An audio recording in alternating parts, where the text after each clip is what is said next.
अगर किसी पर्सन पे रेप के चार्जेस लगाए जाते हैं, यानी अगर कोई व्यक्ति रेप के ऑफेंस के लिए गिल्टी पाया जाता है, तो रेप के ऑफेंस के लिए जो पनिशमेंट मेंशन है वो मेंशन है आईपीसी के सेक्शन 376 में। यानी अगर कोई व्यक्ति रेप के अपराध के लिए दोषी होता है तो उसको क्या सजा दी जानी है, कितनी सजा दी जानी है, ये डिफाइन किया गया है चैप्टर 16 ऑफ आईपीसी के सेक्शन 376 में। अपनी लास्ट वीडियो में हमने सेक्शन 375 पढ़ा था, जिसमें रेप की डेफिनेशन बताई गई थी कि कौन कौन से वो सर्कमस्टांसेस हैं जिनके अंदर किसी व्यक्ति के ऊपर रेप का चार्ज लगाया जा सकता है, या फिर रेप किस व्यक्ति के द्वारा कमिट किया जा सकता है, कौन वो व्यक्ति है जो रेप कर सकता है, जिसके ऊपर रेप का चार्ज लगाया जा सकता है। तो अगर अभी तक आप लोगों ने वो वीडियो नहीं देखी है तो डिस्क्रिप्शन में मैं उस वीडियो का लिंक दे दूंगा, आप वहां से जाके उस वीडियो को देख सकते हैं ताकि ये वाली वीडियो आप लोगों को अच्छे से समझ में आ सके। तो हेलो एवरीवन, मेरा नाम है अनुज और स्वागत है आप सभी का मेरे इस चैनल पे।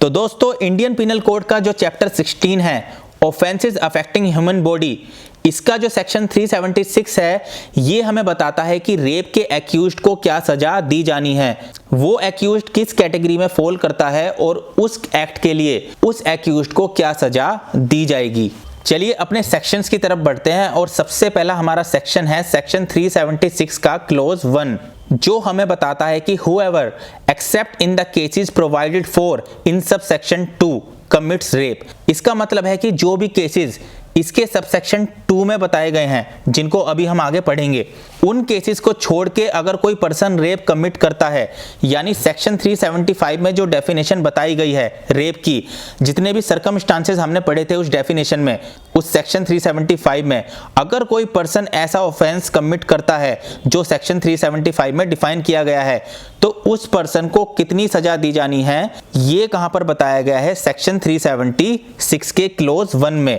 तो ऐसे पर्सन ने जिसने ये ऑफेंस कमिट किया है, उस पर्सन के ऊपर रेप का चार्ज लगाया जाएगा और उस पर्सन को कम से कम 10 साल तक की सजा दी जाएगी, जिसको एक्सटेंड किया जा सकता है अप टू लाइफ इंप्रिजनमेंट, और उसी के साथ उससे फाइन भी लिया जाएगा।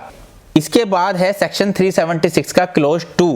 और ये क्लोज 2 क्या कहता है? अब देखिए, इस क्लोज 2 में कुछ कैटेगरीज बताई गई हैं, कुछ 10-12 कैटेगरीज, कि अगर कोई व्यक्ति जो इन कैटेगरीज में से है और वो पर्सन रेप कमिट करता है तो उसके लिए अलग से सजा बताई गई है। तो कौन कौन सी वो कैटेगरीज हैं? सबसे पहले है इसका point A, whoever being a police officer commits rape, यानी अगर कोई भी पुलिस ऑफिसर, कोई भी पर्सन जो पुलिस ऑफिसर है वो रेप कमिट करता है, चाहे पुलिस स्टेशन के अंदर या फिर जितनी भी उस पुलिस स्टेशन की ज्यूरिसडिक्शन है उसके अंदर कोई पुलिस वाला अगर रेप कमिट करता है, तो ऐसे पुलिस ऑफिसर के ऊपर रेप का चार्ज लगाया जाएगा और उसको जो सजा मिलेगी वो इस क्लोज 2 में मेंशन की गई है, जिसको अभी हम आगे सारी कैटेगरीज पढ़ने के बाद आगे सबसे लास्ट में हम पढ़ेंगे। इसके बाद नेक्स्ट पॉइंट है पॉइंट बी, अगर कोई भी पब्लिक सर्वेंट रेप कमिट करता है लेकिन अदर देन पुलिस ऑफिसर, और चाहे अपने ऑफिस में या फिर ऑफिस के बाहर, तो अगर वो पब्लिक सर्वेंट ऐसा पब्लिक सर्वेंट होने के नाते अगर रेप कमिट करता है तो सेक्शन 376 के क्लोज 2 के अकॉर्डिंग उसको पनिशमेंट दी जाएगी। पॉइंट नंबर सी, अगर कोई भी आर्म्ड फोर्सेस का मेंबर रेप कमिट करता है तो उसके लिए भी सजा इस क्लोज में बताई गई है। डी पॉइंट है, अगर कोई भी जेल का स्टाफ या मैनेजमेंट रेप कमिट करता है, या फिर कोई डॉक्टर या फिर हॉस्पिटल का स्टाफ रेप कमिट करता है किसी पेशेंट या फिर उस हॉस्पिटल के स्टाफ के साथ, तो उसके लिए भी सजा इस क्लोज 2 में बताई गई है। ऐसे ही है हमारा नेक्स्ट पॉइंट, अगर कोई भी रिलेटिव, गार्जियन या फिर कोई टीचर अगर रेप कमिट करता है तो भी इन सबको सेक्शन 376 के क्लोज 2 में डाला जाएगा और रेप का चार्ज उनके ऊपर लगाया जाएगा। ऐसे ही हमारा नेक्स्ट पॉइंट कि अगर कोई व्यक्ति किसी सांप्रदायिक हिंसा या दंगों के दौरान उन दंगों का फायदा उठाकर किसी के साथ रेप कमिट करता है तो उसे भी इस क्लोज 2 के अकॉर्डिंग पनिशमेंट मिलेगी। इसके बाद आता है next point, H point, pregnant woman के साथ अगर कोई भी रेप कमिट करता है तो इसे भी थोड़ा ज़्यादा सीरियस क्राइम मानते हुए क्लोज 2 में डाला जाएगा और उसी के अकॉर्डिंग उसको पनिशमेंट दी जाएगी। इसके बाद आता है पॉइंट नंबर जे। अब देखिए, आई जो पॉइंट था उसको रिपील्ड कर दिया गया था, मतलब हटा दिया गया था, इसलिए हमें डायरेक्ट यहाँ पे देखने को मिलता है अब जे, जिसमें बताया गया है कि अगर कोई लेडी इनकैपेबल है अपनी कंसेंट देने में किसी भी रीजन की वजह से, और अगर कोई इस चीज का फायदा उठा के कोई भी पर्सन उस लेडी के साथ रेप कमिट करता है तो ये एक्ट भी क्लोज 2 में पनिशेबल होगा। ऐसे ही है हमारा के पॉइंट कि अगर कोई पर्सन अपनी पोजीशन, यानी अगर कोई सुपीरियर है पोजीशन में और अगर कोई व्यक्ति अपनी उस पोजीशन का फायदा उठाता है, उस पोजीशन का फायदा उठा के वो व्यक्ति अपने इंफीरियर स्टाफ, जो उसका जूनियर स्टाफ है, उसमें से किसी के साथ रेप कमिट करता है विदाउट हर कंसेंट, यानी कि फोर्सफुली अगर वो ऐसा करता है तो उसे भी सेक्शन 376 के क्लोज 2 में उसके ऊपर रेप का चार्ज लगाया जाएगा। नेक्स्ट पॉइंट है कि अगर कोई वुमेन मेंटली या फिर फिजिकली डिसेबल है और अगर कोई उसके साथ रेप कमिट करता है तो इसके लिए भी क्लोज 2 में सजा मेंशन है। एम पॉइंट, अगर कोई व्यक्ति किसी वुमन का रेप करने के साथ उसको हर्ट या फिर ग्रीवियस हर्ट अगर करता है साथ में, तो भी इस एक्ट को एक ज्यादा सीरियस क्राइम मानते हुए क्लोज 2 के अकॉर्डिंग उसको पनिश किया जाएगा। और अब हमारा लास्ट पॉइंट है N point, commits rape repeatedly, यानी कि अगर कोई पर्सन रिपीटेडली किसी वुमन के साथ रेप कमिट करता है, मतलब बार बार अगर वो किसी वुमन के साथ ऐसा एक्ट करता है, तो उसके इस एक्ट को भी क्लोज 2 में ही डाला जाएगा और उसके अकॉर्डिंग ही उसको पनिशमेंट दी जाएगी। और अब जितनी भी कैटेगरीज हमने पढ़ी, इन सब एक्ट के लिए जितनी भी ये नंबर ऑफ कैटेगरीज थी, इनके लिए सजा कितनी बताई गई है? मिनिमम तो 10 साल है, ये तो होगी ही, और मैक्सिमम जाएगी लाइफ इम्प्रिजनमेंट तक। लेकिन इन सभी कैटेगरीज के लिए जो लाइफ इम्प्रिजनमेंट वाली जो सजा होगी वो होगी till that persons natural life, यानी जितनी भी उस पर्सन की उम्र बची हुई है तब तक वो जेल में ही रहेगा और फाइन भी उस एक्यूज्ड से लिया जाएगा। इसके बाद लास्ट क्लोज है क्लोज 3, सेक्शन 376 का क्लोज 3, जिसमें बताया गया है कि अगर कोई पर्सन 16 साल से कम एज की लड़की के साथ रेप कमिट करता है तो इस केस में जो पनिशमेंट होगी वो होगी मिनिमम 20 साल, जिसको एक्सटेंड किया जा सकता है लाइफ इम्प्रिजनमेंट तक। और यहाँ पर भी जो लाइफ इम्प्रिजनमेंट से मतलब होगा वो होगा till that person natural life, यानी उस व्यक्ति की जितनी भी लाइफ बची है तब तक, और साथ ही उससे फाइन भी लिया जाएगा। और साथ ही इस केस में जो फाइन का अमाउंट होगा वो पे किया जाएगा उस विक्टिम को, जो रेप की विक्टिम है उसको, और उस फाइन का अमाउंट भी इतना होगा कि उस विक्टिम के जो मेडिकल एक्सपेंसेस हैं वो पूरे हो जाएं। तो उम्मीद करता हूं कि ये तीनों ही क्लोज आप लोगों को अच्छे से समझ में आए होंगे। तो अब इसके बाद हम बात करते हैं सेक्शन 376 के बाकी बचे हुए सेक्शंस की,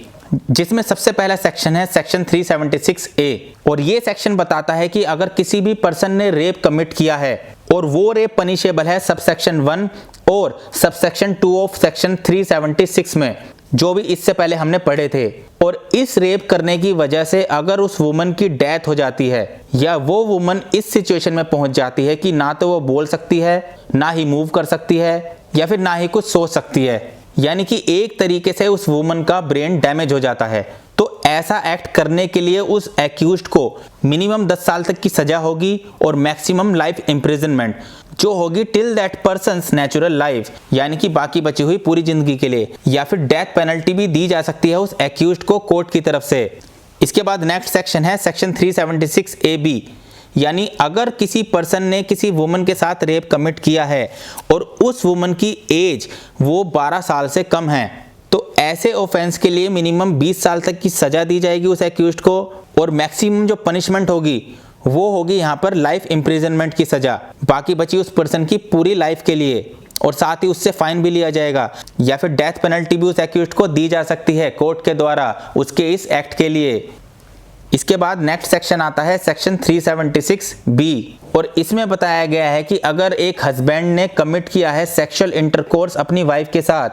लेकिन कब? जब वो दोनों किसी जुडिशियल सेपरेशन में रह रहे हों, जैसे कि मान लीजिए उन दोनों के बीच में कोई डाइवोर्स का केस चल रहा है, उस दौरान वो दोनों जुडिशियल सेपरेशन में रह रहे हैं, लेकिन ऐसी सिचुएशन में भी अगर वो हस्बैंड सेक्सुअल इंटरकोर्स करता है अपनी वाइफ के साथ लेकिन विदाउट हर कंसेंट, तो ऐसा एक्ट करने के लिए भी उस हस्बैंड के ऊपर चार्ज लगाया जाएगा। लेकिन इस केस में जो हस्बैंड है उसके ऊपर रेप का चार्ज नहीं लगेगा, उसके ऊपर जो चार्ज लगेगा वो लगेगा इलीगल सेक्सुअल इंटरकोर्स का, और इस केस में उस पर्सन को सजा होगी मिनिमम तो 2 साल तक की, या फिर उस सजा को एक्सटेंड किया जा सकता है 7 साल के लिए भी, और साथ ही उससे फाइन भी लिया जाएगा। अगला सेक्शन है section 376C, sexual intercourse by a person in authority. अगर कोई पर्सन अपनी सुपीरियर पोजीशन का फायदा उठा के किसी वुमन को इंड्यूस करके, यानी कि उसको किसी तरह का कोई लालच देकर या फिर उसको सिड्यूस करके अगर उसकी कंसेंट ले लेता है, यानी किसी भी तरीके का लालच देके उस वुमन की वो कंसेंट लेके उसके साथ सेक्सुअल इंटरकोर्स कर लेता है। लेकिन यहाँ पर ध्यान देने वाली बात ये है कि वो ये एक्ट उस वुमन के साथ उस वुमन को इंड्यूस करके ऐसा कर रहा है, यानी किसी तरह का कोई लालच देकर। तो उसके ऐसा एक्ट करने के लिए उस पर्सन को जो सजा मिलेगी वो मिलेगी मिनिमम 5 साल की सजा, और मैक्सिमम उस पर्सन को सजा दी जा सकती है अप टू 10 ईयर्स, और साथ ही उस पर्सन के ऊपर फाइन भी लगाया जाएगा। इसके बाद हमारा नेक्स्ट सेक्शन है सेक्शन 376D, और ये बात करता है गैंग रेप की, जो अपने आप में बहुत ही ज़्यादा सीरियस और एक हीनियस क्राइम माना जाता है। और इसका मतलब है कि अगर एक से ज़्यादा पर्सन किसी के साथ रेप कमिट करते हैं तो उन सभी के ऊपर गैंग रेप का चार्ज लगाया जाएगा। और इस एक्ट के लिए उन सभी को जो सज़ा दी जाएगी, जितने भी नंबर ऑफ एक्यूज्ड होंगे उन सभी को जो सज़ा दी जाएगी वो दी जाएगी कम से कम 20 साल तक की सज़ा। और इस सज़ा को बढ़ाया जा सकता है अगर कोर्ट सेटिस्फाई होता है, क्योंकि कोर्ट के पास ये खुद की एक डिस्क्रिशनरी पावर होती है कि अगर कोर्ट को ऐसा लगता है कि इस सज़ा को बढ़ा देना चाहिए तो कोर्ट इस सज़ा को बढ़ा सकता है अप टू लाइफ इम्प्रिजनमेंट। और ये जो लाइफ इम्प्रिजनमेंट होगी वो भी होगी उन एक्यूज्ड की जो बाकी बची हुई ज़िंदगी है, जो बाकी उनकी नेचुरल लाइफ है, जो बची हुई उनकी नेचुरल लाइफ है, तब तक के लिए उन सभी को जेल में रहना पड़ेगा, और साथ ही उनसे फाइन भी लिया जाएगा। इसके बाद अगला सेक्शन है सेक्शन 376DA, यानी कि punishment for gang rape on woman under 16 years of age. अगर किसी वुमन के साथ गैंग रेप किया जाता है और उस वुमन की एज अगर 16 साल से कम है तो ऐसे केस के अंदर जितने भी नंबर ऑफ एक्यूज्ड हैं सभी को कोर्ट सीधा सजा दे देगा लाइफ इम्प्रिजनमेंट की, यानी जब तक भी उनकी लाइफ बची है तब तक के लिए उन सभी को जेल में रहना होगा, और साथ ही उनसे फाइन भी लिया जाएगा।